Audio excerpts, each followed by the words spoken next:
Olá pessoal, sejam todos muito bem-vindos ao SEAC, Centro Espírita Allan Kardec. Que Jesus possa estar sempre em nossos corações.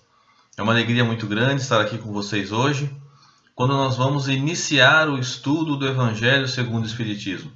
Nós chegamos no momento em que nós encerramos o estudo do Evangelho e agora nós estamos reiniciando o estudo, como fazemos todo ano. E então nós vamos começar do capítulo número 1, chamado Não Vim Destruir a Lei. E a gente vai conversar a respeito desse capítulo para trazer as importantes informações que Jesus nos falou quando disse que não veio destruir a lei. O texto ele está no Evangelho de Mateus, no capítulo 5, dos versículos 17 e 18. Jesus diz o seguinte: Não penseis que vim destruir a lei ou os profetas. Não vim para destruí-los, mas para dar-lhes cumprimento. Porque em verdade vos digo que o céu e a terra não passarão, até que não se cumpra tudo quanto está na lei, até o último iota e o último ponto. Que interessante, né? Jesus veio dizer para a gente que ele não veio destruir a lei, que ele veio fazer essa lei cumpri-la. E que céu e terra não passarão, até que o último iota e o último ponto sejam cumpridos. Iota é uma letra hebraica, que significa a menor unidade de uma letra. É a menor letra que existe no hebraico. Então Jesus está dizendo para a gente que até nos mínimos detalhes a lei vai ser cumprida. E no último ponto, que é o encerramento. Que lei é essa? Do que nós estamos falando? Tudo que se refere a Jesus se refere ao novo mundo que está para chegar, ao mundo de regeneração. Então Jesus veio nos trazer a verdade sobre esse mundo que vai chegar um dia. Nós não temos ainda a data, nós não sabemos a data correta, nós estamos no processo de transformação. A gente já começa a perceber os avanços tecnológicos, os avanços científicos, mas o homem ainda está muito arraigado ao seu orgulho, ao seu egoísmo. Então o processo é lento. Mas tudo que Jesus veio nos trazer, veio corroborar com a necessidade da transformação íntima para que nós pudéssemos então passar para um mundo de regeneração. E que lei é essa que Jesus está dizendo que ele não veio destruir? Jesus está nos dizendo que ele não veio destruir a lei de Moisés. E qual é a lei de Moisés? A lei de Moisés é a lei dos 10 mandamentos. Então Jesus está dizendo, ele não veio destruir os 10 mandamentos, ele veio fazer cumprir.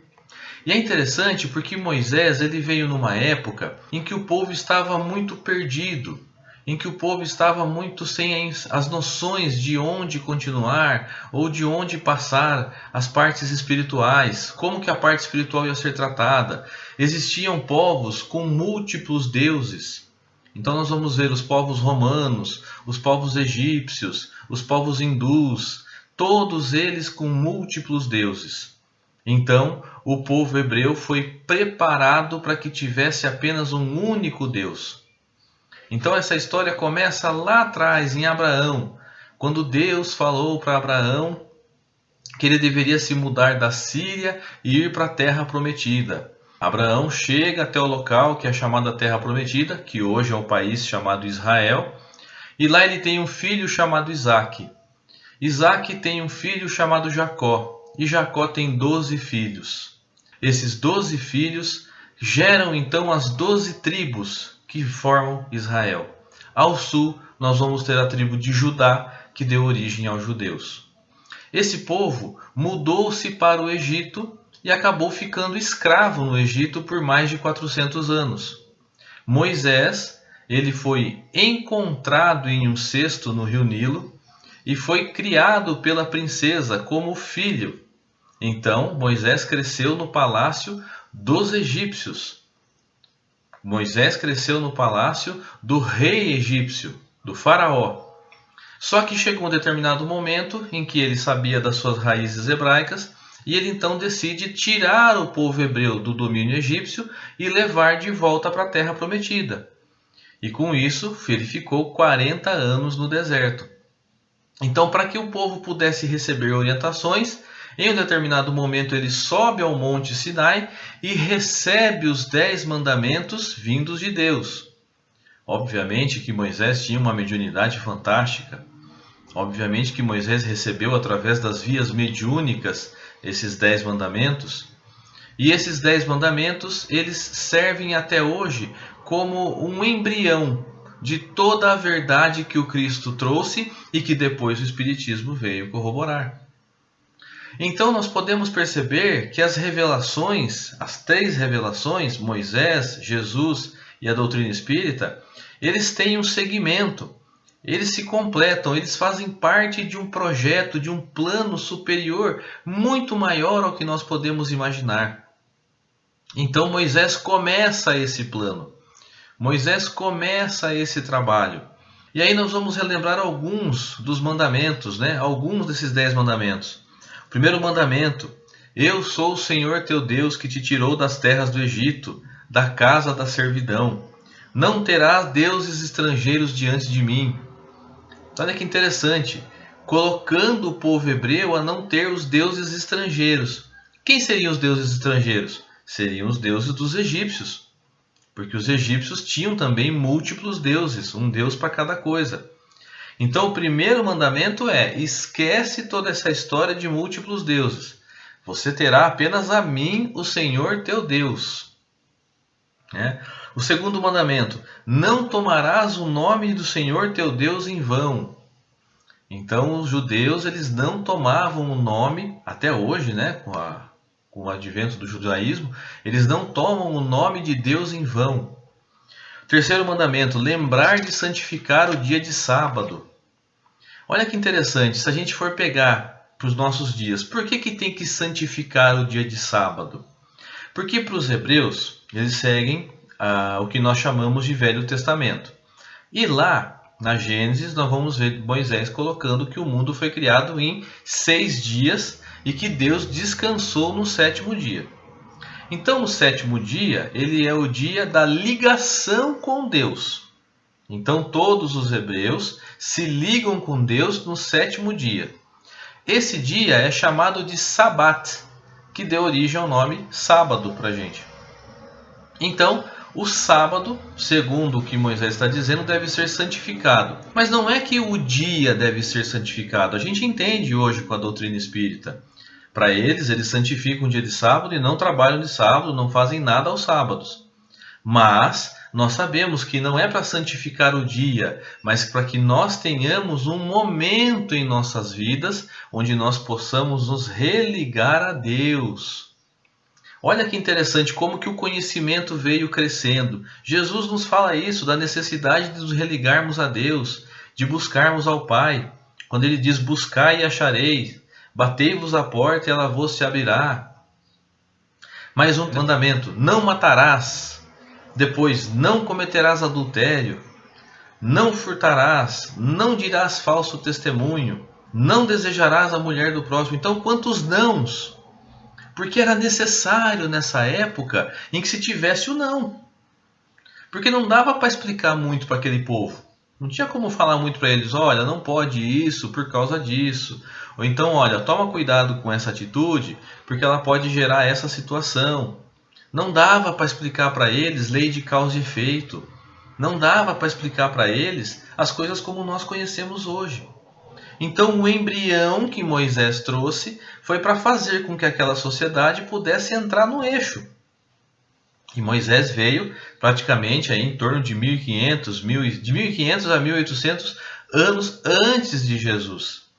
Ele veio antes do Cristo para poder planejar. E ele foi um espírito enviado pelo próprio Cristo. Se nós admitirmos que Jesus é o governador celestial do nosso planeta, que Jesus é o responsável por tudo que acontece em nosso planeta, que Jesus é o contato de Deus aqui no nosso planeta, então provavelmente foi Jesus que organizou, amando de Deus, claro. Amando do nosso querido Criador, o nosso Mestre Jesus fez todo o trabalho necessário. E nesse trabalho enviou Moisés para preparar o terreno, para preparar aquilo que ele viria fazer depois. Então era necessário ter o não. Entre os mandamentos tem um mandamento que não é não, que é o honrar pai e mãe. Olha que interessante. A questão da necessidade de honrar pai e mãe. Mas honrar pai e mãe quer dizer dar suporte a eles quando precisarem.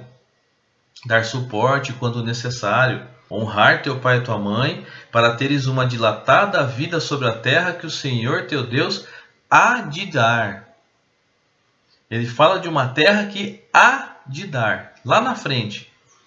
O que ele está falando aqui? Do mundo de regeneração. Seja um bom filho, honrando teu pai e tua mãe, que você vai se preparar para herdar uma terra melhorada. Jesus diz isso dos bem-aventurados os mansos. Bem-aventurados os mansos, porque esses herdarão a terra. Então a gente fala, como é que a gente vai herdar a terra? Ora, a terra melhorada. Imagine se todos honrarem seus pais e suas mães, se todos forem mansos, se todos forem pacíficos, se todos forem humildes. O que vai acontecer? Nós vamos ter um planeta muito melhor do que aquele que nós temos hoje. Então essa lei que Moisés instituiu, ela serve de base até hoje para o povo judeu. Então, naquele momento, serviu de base para o povo, para que eles vivessem os anos necessários até que o Cristo chegasse. E nesse meio tempo, entre Moisés e Jesus, nós tivemos vários profetas. Vários profetas que vieram trazer para nós conhecimentos da lei. Vários profetas que vieram, inclusive, profetizar a vinda do Cristo. Então, quando Jesus diz, eu não vim destruir a lei e nem os profetas. Então, tudo que a lei de Moisés está dizendo e tudo que os profetas disseram, eu não vim destruir, eu vim cumprir. E como que Jesus cumpre? Que aí nós entramos no segundo das três revelações, na segunda das três revelações. Jesus ele vem no momento certo para a humanidade, onde ele pôde transformar, ele pôde explicar mais os mandamentos de Moisés. Jesus não saiu 1 milímetro sequer dos mandamentos que Moisés havia trazido. Ele só ampliou o foco. Ele trouxe maiores conhecimentos. E trazendo maiores conhecimentos, ele fez com que nós dilatássemos a nossa visão, para que nós pudéssemos enxergar mais. Jesus veio trazer o clarão sobre as trevas que estavam se colocando. Por quê? Porque o povo hebreu acabou se acostumando muito com as questões materiais. Eles pegaram os mandamentos de Moisés, só que Moisés não criou só os 10 mandamentos. Moisés criou outras leis que faziam regulamentar a parte civil do povo hebreu, que são chamados mitzvahs. São 613. Então, além dos 10 mandamentos que vieram de Deus, Moisés, por si próprio, criou mais 613 leis que o povo hebreu tinha que cumprir. E esses mandamentos da parte civil, essas 613 mitzvahs, 613 leis, elas trazem muito a parte material, a forma de se portar. E o povo se apegou a isso. Esqueceu que os 10 mandamentos, que são os necessários, os espirituais, e se firmou muito na questão material. Então Jesus veio relembrar tudo o que o Cristo nos trouxe. Ele trouxe baseado nos 10 mandamentos. Só que aí ele amplificou com a lei de amor, com a lei da caridade. Ele nos falou da necessidade do trabalho. Ele curou aos sábados. Nós vamos ver várias passagens em que Jesus cura no sábado. E que daí os fariseus falam, nossa, como ele pode curar no sábado? Você sabe que o sábado é sagrado. Ele fala que o sábado é do homem e não o homem do sábado. Então nós vamos ver em diversas situações em que Jesus ele vai respeitando os 10 mandamentos e trazendo novos conceitos, dilatando esses 10 mandamentos, fazendo com que eles se expandam. Quando ele veio trazer o amar a Deus sobre todas as coisas e ao próximo como a si mesmo, ele veio nos ensinar que o amor ao próximo é o mais importante, junto do amor a Deus. Como é que nós vamos fazer para amar o Criador se nós não amamos a sua criatura? Nós temos que amar a criatura para poder amar o Criador. Então, ele vem trazendo um papel diferenciado. Jesus não era apenas um legislador, um moralista. Ele tinha autoridade na sua palavra. Quando Jesus dizia os ensinamentos, ele tinha autoridade. Ele nos trouxe as bem-aventuranças. Ele nos trouxe as parábolas, os exemplos da vida dele, as passagens em que ele fez diversas ações importantes de modificação para os homens. Então olha que importante, ele deu a continuidade. Ele veio para dar a continuidade àquilo que Moisés havia trazido, só que de uma forma muito mais ampla. Então, depois que Jesus desencarna, ele deixa o cristianismo no nosso mundo, ele vê que o cristianismo acaba tomando rumos diferentes daquele que era o que ele esperava. Então nós nos perdemos durante a Idade Média, a Idade das Trevas. Nós tivemos o advento da igreja transformando muitas vezes as questões do evangelho por interesses próprios, uma época terrível em que nós passamos a nossa sociedade, e até que no século XIX, em meados de 1850, ele então envia a terceira revelação.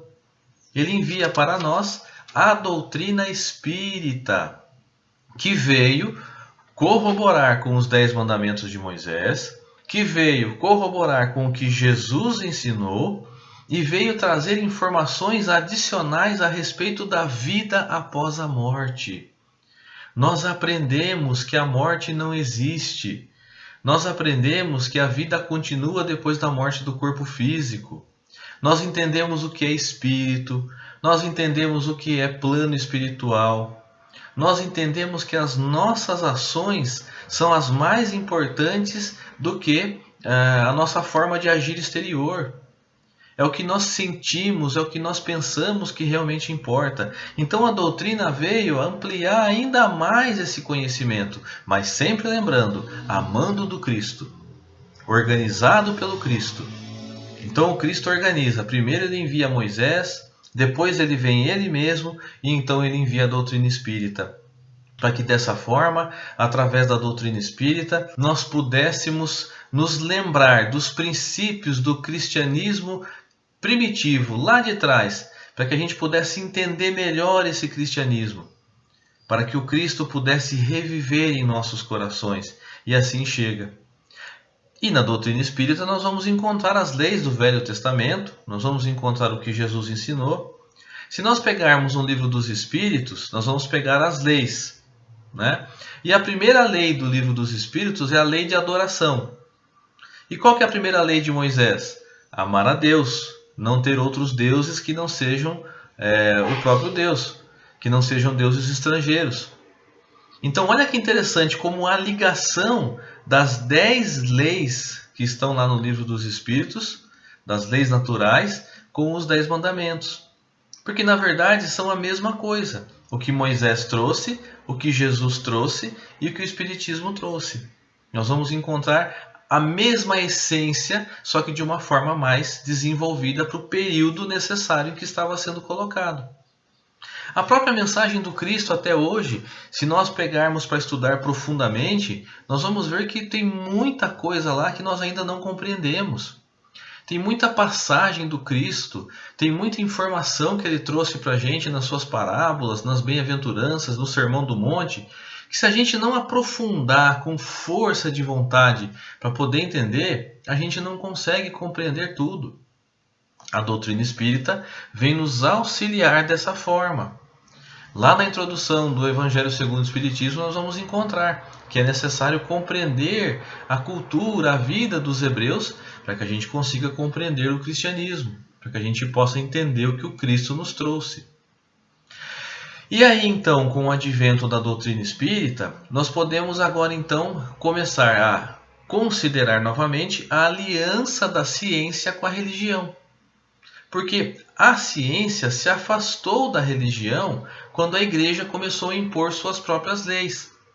Então a ciência falava uma coisa, a religião falava que não. A ciência veio com Darwin, trazendo para nós a evolução das espécies, a igreja já diz que não. Aí começamos a compreender como é que o mundo havia sido criado, das eras, dos milênios que se passaram para que a Terra pudesse se preparar, a igreja diz que não era desse jeito, que era conforme estava na Bíblia. Então, a ciência se afasta da religião e começa a negá-la para poder se proteger dos seus estudos. Agora, com a doutrina espírita, ciência e religião estão juntas. Porque Kardec disse: se alguma vez a ciência dizer algo diferente da doutrina espírita, fique com a ciência. Então, a doutrina espírita, ela já trouxe diversas situações em que a ciência confirmou. A doutrina espírita auxilia no entendimento da ciência. A ciência auxilia no entendimento da doutrina espírita. Elas hoje estão unidas. Então nós podemos novamente ter uma nova era. Essa nova era da aliança entre ciência e religião, onde nós podemos começar a compreender cada vez mais a nossa existência. E o objetivo, como dito lá no começo, de tudo isso é o mundo de regeneração que se aproxima. Então nós temos que estar preparados, aprendendo com Moisés, com Jesus, com a doutrina espírita, a nos prepararmos para esse novo mundo que vai chegar. Então, em breve, nós teremos uma grande transformação. Nós já estamos passando por essa transformação. A Terra está em manutenção, né? A Terra está em reforma. E a reforma sempre traz uma dificuldade muito grande para aqueles que estão dentro, porque nós estamos reformando o planeta com a gente dentro. Não dá para tirar umas férias num outro planeta e depois voltar com a Terra reformada. Não, nós somos a reforma. Nós somos a mão de obra dessa reforma. Então a gente tem que estar ciente disso. A gente tem que estar ciente de que a Terra está se transformando, está passando por uma reforma e que nós somos a mão de obra. Nós precisamos aprender com Moisés, aprender com Jesus, aprender com a doutrina espírita, essa sequência de ensinamentos para que a gente possa conseguir se tornar uma pessoa melhor. O objetivo de tudo isso é que nós deixemos os sentimentos inferiores para trás e consigamos trabalhar os sentimentos elevados para que eles possam cada vez mais tomar conta da nossa vida. Eu agradeço a presença de todos vocês. Vamos fazer uma pequena oração, uma pequena vibração, para a gente poder encerrar o nosso estudo de hoje. Mestre Jesus, nós te agradecemos pela imensa oportunidade que estamos tendo hoje de estarmos aqui contigo, dessa oportunidade de trabalho, de aprendizado. E te pedimos, Mestre, como acréscimo da tua misericórdia, que esteja conosco todos os dias, nos amparando, nos inspirando, para que possamos sempre fazer o melhor. Obrigado, querido Mestre, sê conosco hoje e sempre. Um excelente dia, uma excelente semana para todos. Até mais, pessoal.